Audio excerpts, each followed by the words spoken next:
We guys, isigaxa after isigaxa vele manje South Africa. Uthi babaza umuntu kalo sekuvelo kalo, uthi babaza kalo sekuthiwa kwalo. Amabhadi awa deactivate ama account. Yabona ke manje sengiyak understand ngempela makuthiwa idla uvale umlomo. Ngoba mabese kufuna labantu laba ngempela amahaksa ngempela. Awezi ukuthi wena because bayazi ukuthi wena uvala la. Ba checker your bodies. Hayibo. Like isigaxa after isigaxa izolo silale kukhulunywa ngoSign Bunji kukhulunywa ngoMahu kukhulunywa ngoSithelo Shows namhlanje uvuka kuthiwa ulele inkosi ba and labantu laba ubazi sekumele uyo check uthi umuntu ngangihlezi ngithi kanti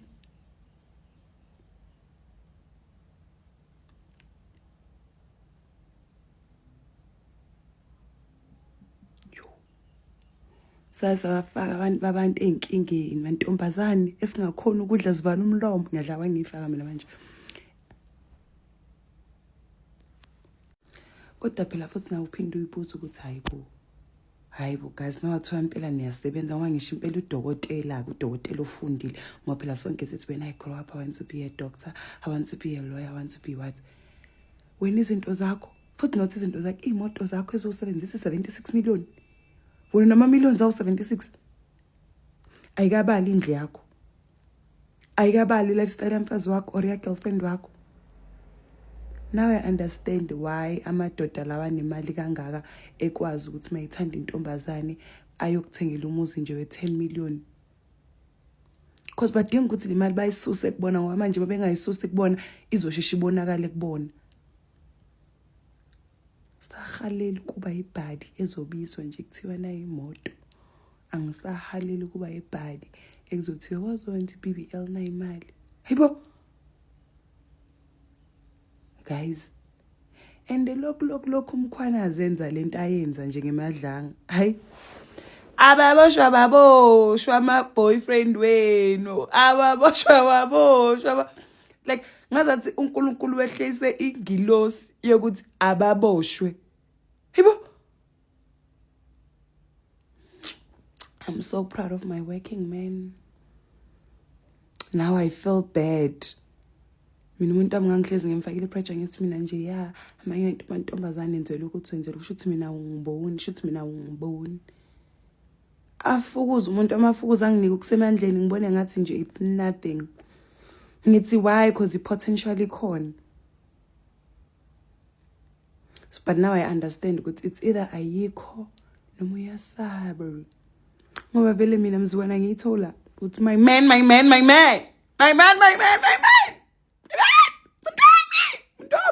Muntu. Ngiyadlala kodwa ayibo guys kwenzakala neSouth Africa. Kwenzakala eMzansi. Ubona abantu beneyinkomo ezingaka usabawele uthi yonke usamaza ngifunde. Yazi ukuthi angiqinisele akuthi mangibuye emsebenzini ngihlale phezulu kwalezo incwadi it's okay ngihlupheke manje.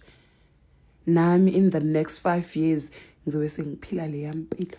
Kanti bayatshontsha guys amadodeni nisiqhoshela ngawo. Sisilahla amadoda ethu thina sithi amadoda ethu awazami. Ngoba nakho amadoda ethu thina sinikwa 10,000 nina wena amadoda anikwa 150,000 a month. Futhi 9 a month weekly. Ahleleke nginixoxela akusayaphuka your lifestyle ka Instagram.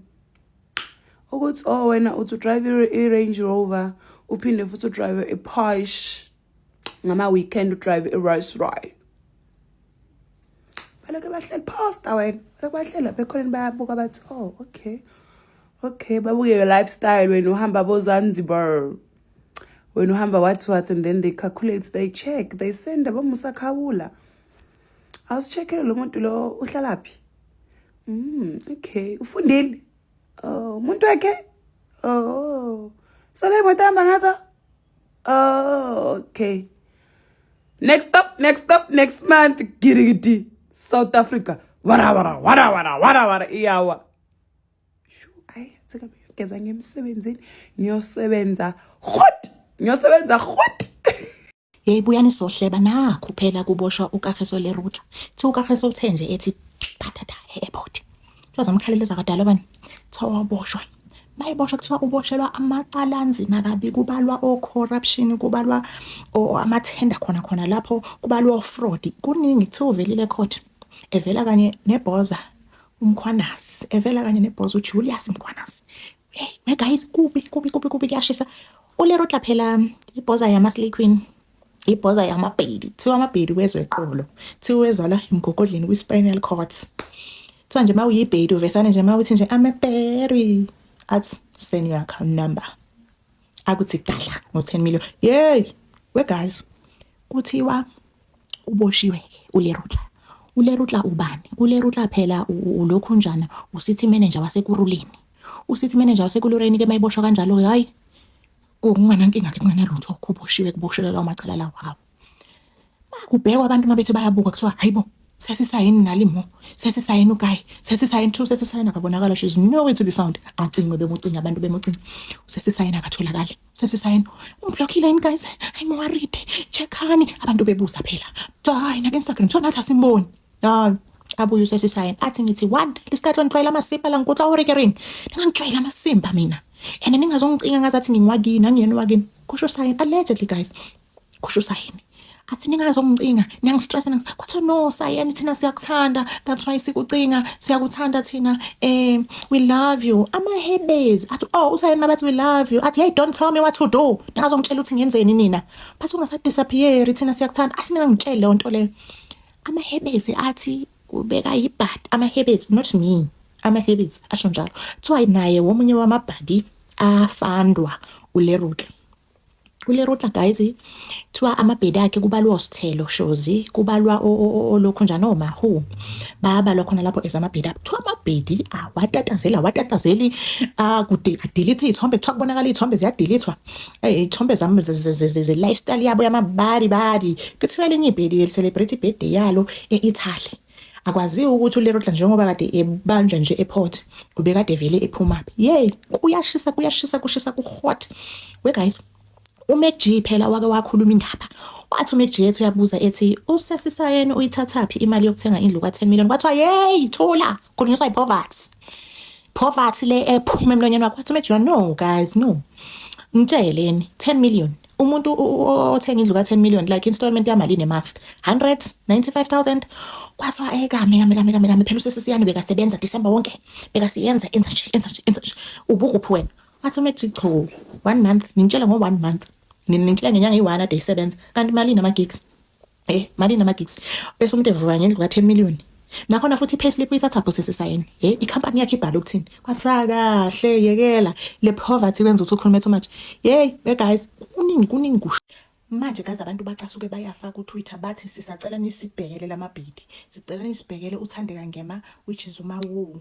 Usithelo shows nisibhekele uOna Zuma which is uCN Butch ukuthi lama assets asemagameni abo awathinteki noLerutla because sikhathele sichargewa oSARS imali ezinkulu ezingaka. uSARS uthi gadla thina sisebenza kanzima ubusuku nemini kunabantu abaenjoy ama-luxurious ngemali ze-public. Bathi nje sicela nisenzele kanjalo imali zabantu lezi sibhekeleni labo bantu labo ningashiyi ukubheka kulabo bantu labo abantu bakwateka abafuna ukuzwa. Shubila ama-Slay Queen kuthiwa uyatatazela. Kuthiwa ama-Slay Queen ayabhala ayacima ayadelete kubi. Good evening. Today is a Monday. It was a very busy Monday. Ket Matlala appeared unexpectedly today at the Pretoria Magistrate Court. Ratlamabon, he's not important. Sergeant Nkosi appeared as well. Ratlamabona, his bail has been postponed. The hearing has been postponed. Ratlamabona. Mukonazi Julius. Ratlamabona.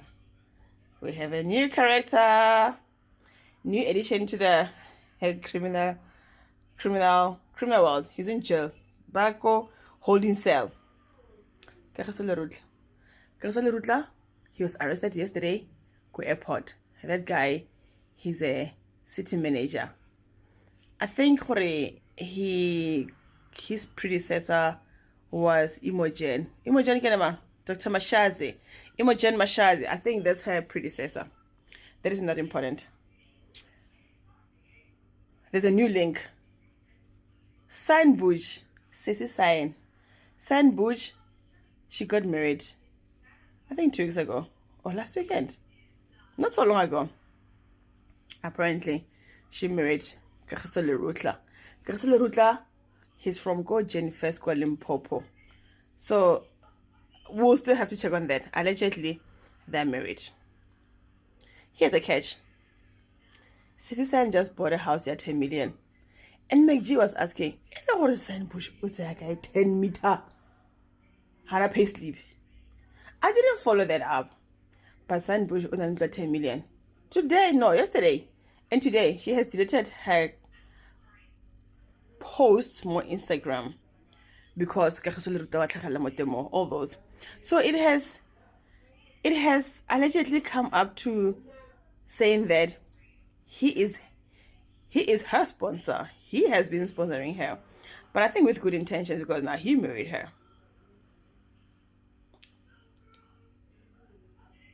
I don't know if this could be linked to his appearance today.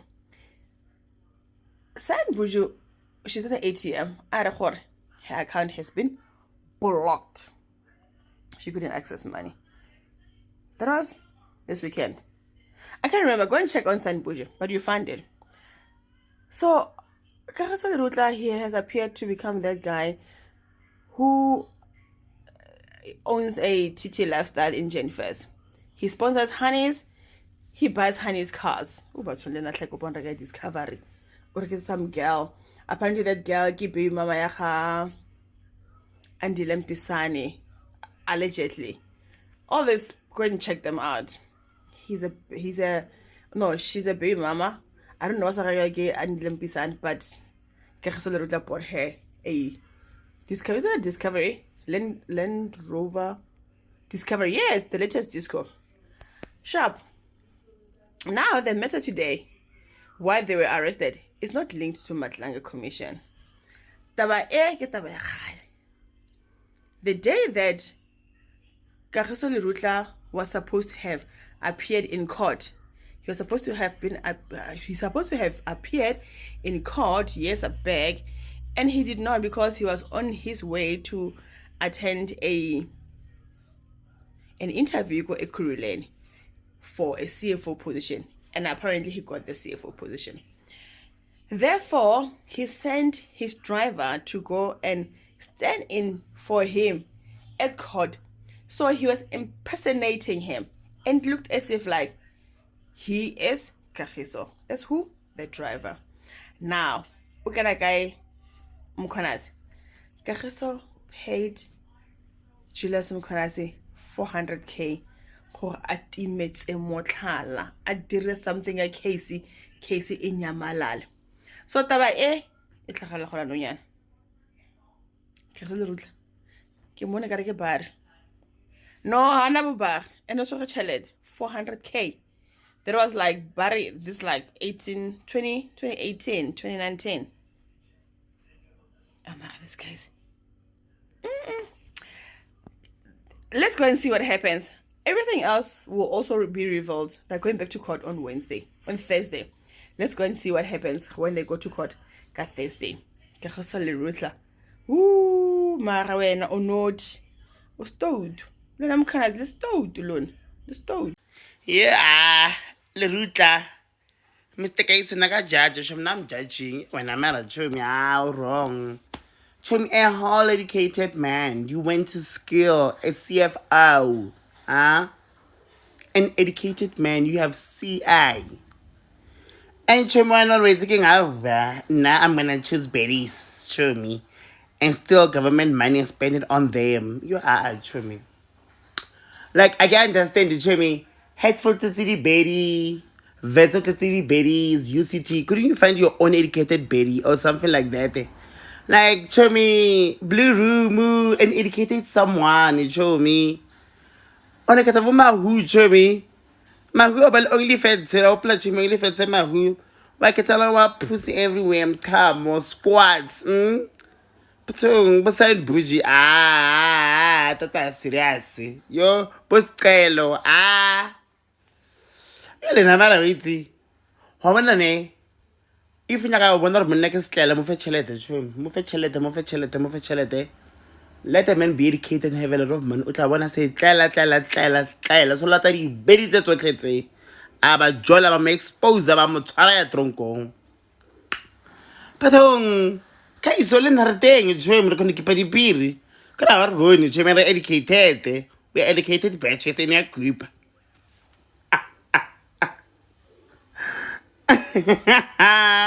wrong, Mr. Luta, wrong. And I go judge, wrong. Educated people don't do that. Yeah! Bathong, say nothing on the skeleton, we there. Bathong, she aborted a 6 months baby. We're taking a 6 months fetus, whatever it's called, before when I like 6 months. Now 6 months pregnant is abortion. Half it she's taking what is nothing. And you date such people. And after the spectre when I got a drunk to me. How am I in jail? Shem, may you learn? Na labora with labora, but you for your brain, nearly now it's taking like a baby. Brain Betty, baby.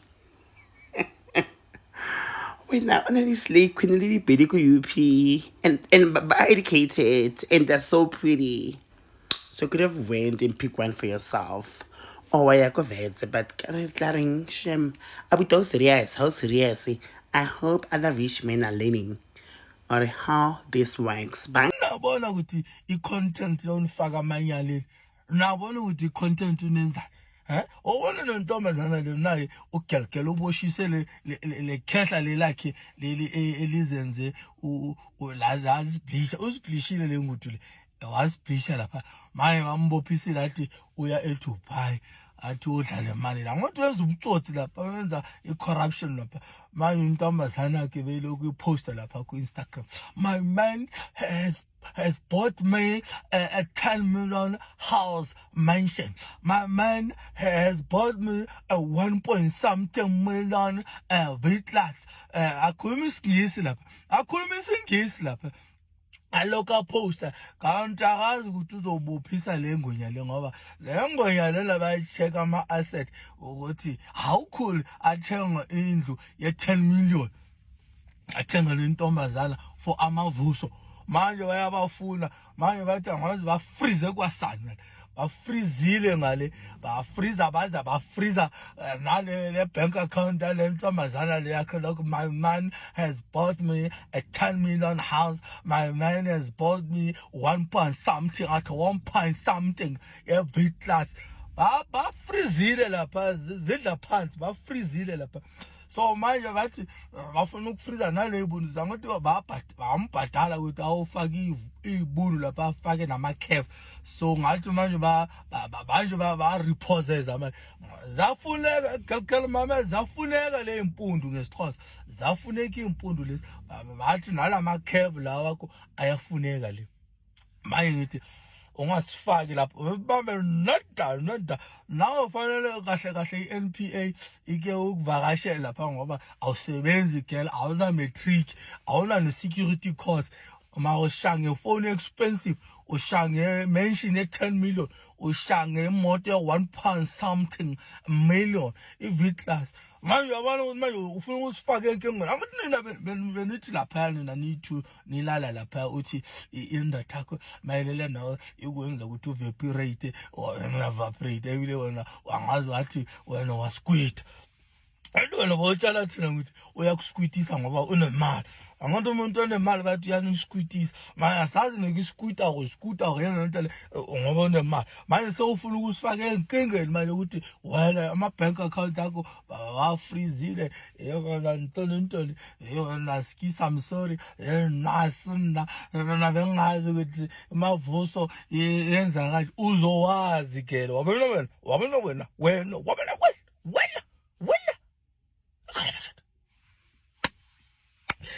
fanele uboshwe fanele bakubophele nje ukuthi uyaphapha wabona wena awunanto ukuthi bafanele bakubophela ukuthi wena zi-crime or corruption, bakubophela nje ukuthi is just nge-Africans uwaflyer kuwaspita ko matha o feta dikuta ona no sota mo tlo go jetsa go gona he ono sa tsebo go tšhelete ke o khohlakala he na what ewa buela lapha ku Instagram o bhekele nonsense ba ipost kwa ba mbopile uyapanya lapha umuntu akula kathi nasi ngiyasola le ntombazana le mina ngayifaka amabele ngamfaka amakhebe ngamfaka nezimpundu ngesixhosa not le bambe nada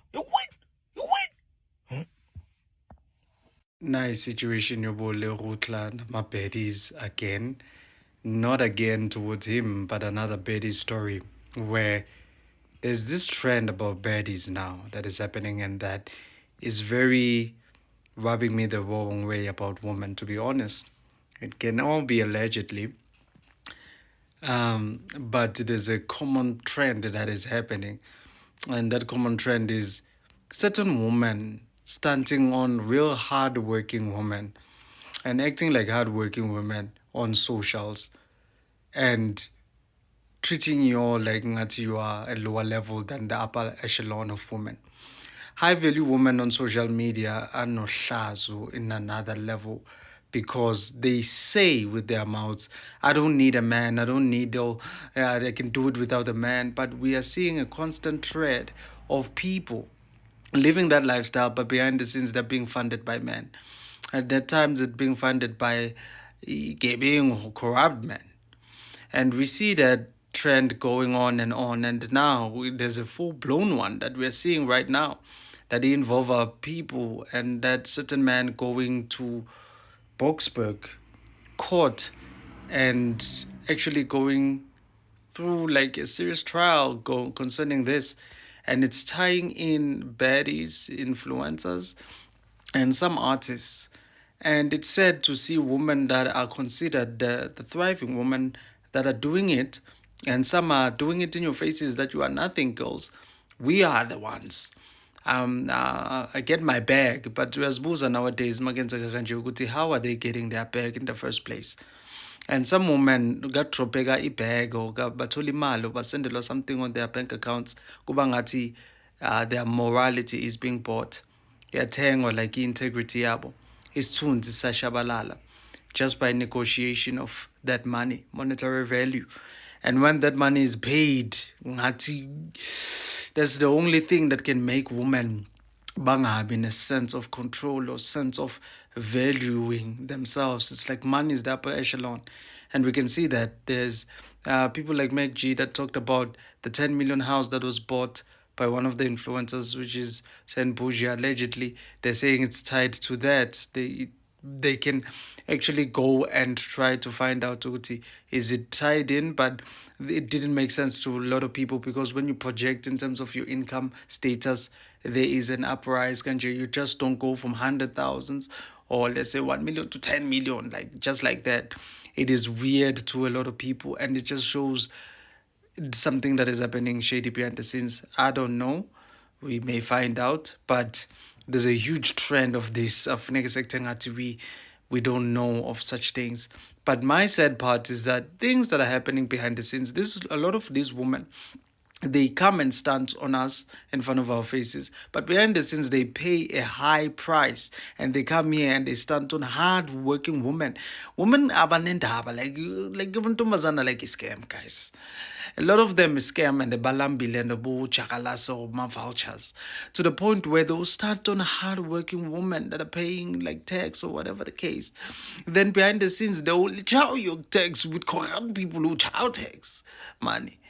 And all those things, which is, you lose respect for women, especially your women that are on the forefront. Women do not allow such to happen. Let's try. We're trying to fix the country, but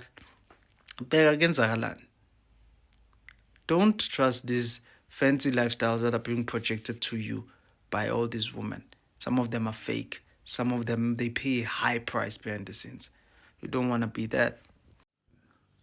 Hayi sonke siyazi ukuthi uJulius lo umkhwanazi lo ojulukayo uboshiwe ngomgqibelo bevele namhlanje enkantolo eBrakpan akavelanga ke yedwa ngesonto noma izolo kuphinde kwaboshwa umphathi dolobha manager yonke edolobha laseGruleni uKagiso lapha uphinde waboshwa nje ezehlela eairport ehlebhanoyini lapha iOR Tambo awu zamkhalela njalo naye ubuye ekhindini icala ayahambisana icala elilodwa kahle kahle leyo alingeni kakhulu lihlukile mhlambe abantu abaningi abalazi leli cala aboshelwe lona limayelana nokuthi ngoMarch ka2019 uKagiso lo esawucity manager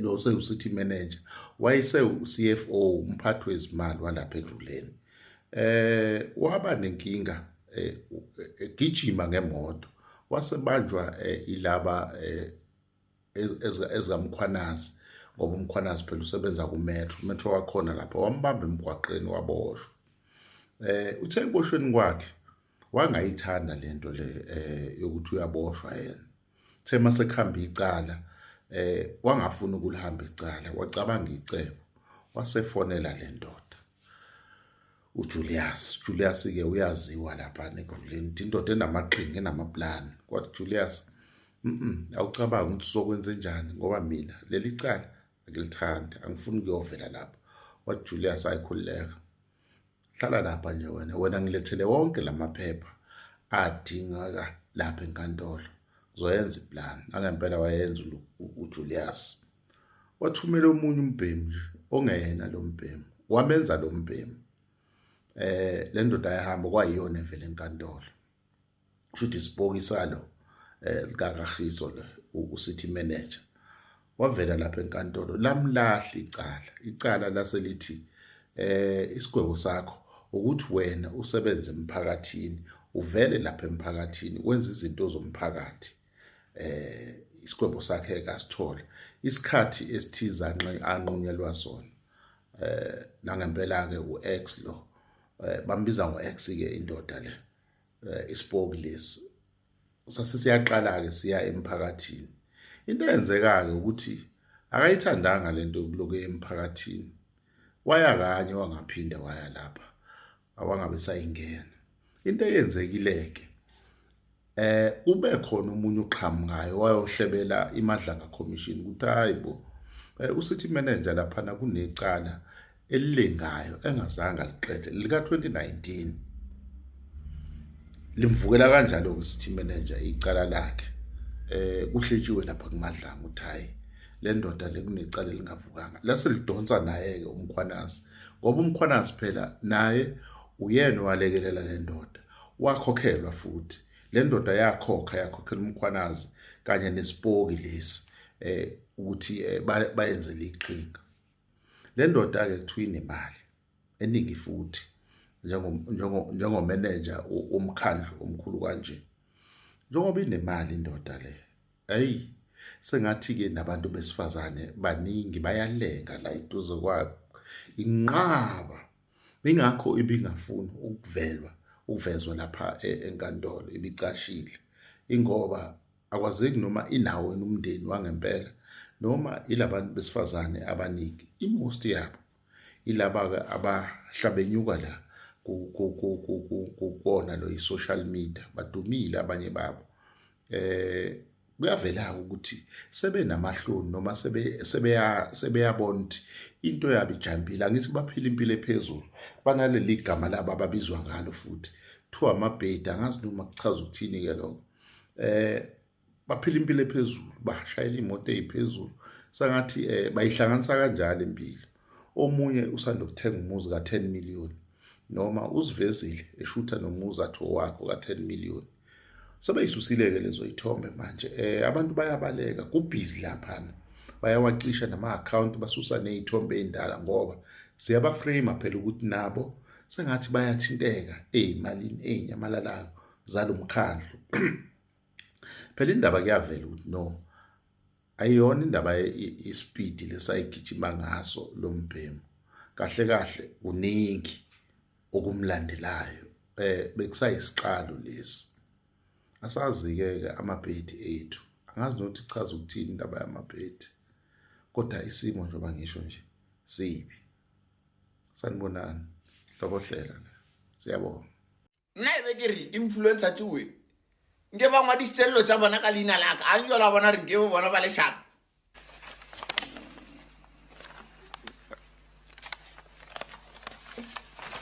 Understand? Bona nke ba le shapo no ape no ape re o tshwanela ko ba tšela dilo tšela ba re o kitima go deactivate-wa o deactivate-iwe ba re wa deactivate-wa no a ke re batho ba re ba tshwere monna o innocent ba re gale di boya ko speakereng a njola di sa boya ko speakereng ba re o mongwe ko Twitter ko ngwadile gore no na ke baketse gore why this all of the sudden all these influencers by the female DJs or ba kgona to dia bo manager a re kido ba dia bo manager ona fao gola ba ke la ga jwale ba dia bo manager kido ba ke la ga jwale ba re go tsene bo manager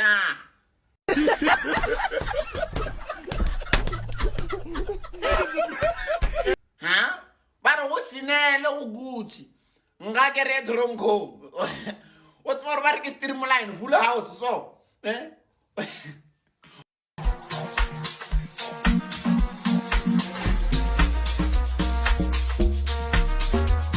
o ka re ba performa kariko ba le karaoke or kariko ba re karaoke o full house ba bangwe ke di-GP ba bangwe ba reke dilubitono kore go kitimiwa go diditiwa selo se sengwe ba bangwe ba le ska re nyala le ska ntwala le ska mferekantšha ba re o mongwe o košena gore beki iqela le yena o ka re wona kalabe faelete reporting live ana mo ka bosiu go gona fa molakwane le ga jwale mesong ya ga bosiu re na le voice note mane tsena pe reporter mongwe le mongwe kala kwa o ka bona sampodi mo screen o bona voice note o theletse o ska shalela kutse ka 2020. Hello Mzansi, welcome to Mgosi waseMzansi. Ayagaqelisa amablesa awo emabhedi aseMzansi bosayeni bojima wo Sithelo Shozi lele tinkosi. Yo guys, kushubile abantu basatoboshwa ke sana.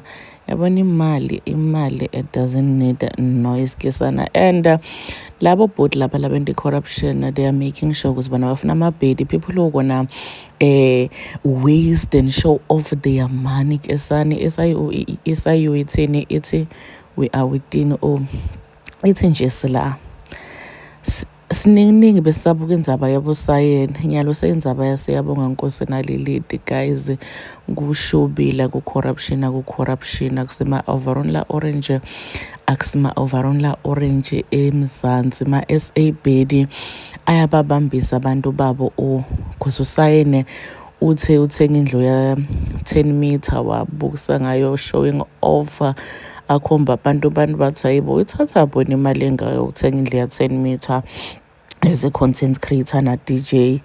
Hayi wabanjwa umuntu wakhe umuntu lomfandako lomthengelele yendlu leyana ya 10 million nyalo sesisenza beniyalele inkosi nehusband yakhe labahlezi bantshintsha imoto ngasibantshintsha impahla bamba lama trips bo Paris bo Dubai banemplaza bathenga inkomo nyalo kushubile webashana. Do comment your thoughts down on the comment section. Don't forget to hit the notification bell.